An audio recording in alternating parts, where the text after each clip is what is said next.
জান্নাত হচ্ছে আরামের জায়গা।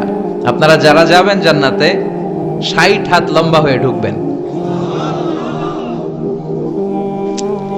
আহলুল জান্নাতে জুরদা ওয়া মুরদা, জান্নাতীরা হবে পশমবিহীন। এই যে দুনিয়াতে দাড়ি রাখা ওয়াজিব বা সুন্নাতে মুআক্কাদা, কিন্তু জান্নাতীদের গালে কোনো দাড়ি থাকবে না, মোজ থাকবে না, গায়ে পশম থাকবে না।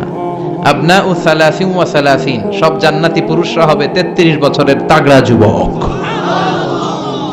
আল্লাহ, এখানে যেমনি আমরা একত্রিত হলাম, তোমার জান্নাতেও যেন আমরা একত্রিত হতে পারি, তুমি তৌফিক দাও। আর জোরে পড়েন আমিন। আল্লাহর কথা রাসূলের কথায় কোনো ফাঁক ফোকর নাই, আছে? এজন্য এই দুইজনের কথাই আমরা মানব। বিদায় হজের ভাষণে বিশ্বনবী বলেছিলেন, লাকাদ তারাকতু ফীকুম আমরাইন লান তাদিল্লু মা তামাসসাকতুম বিহিমা কিতাবাল্লাহ ওয়া সুন্নাত রাসূলি।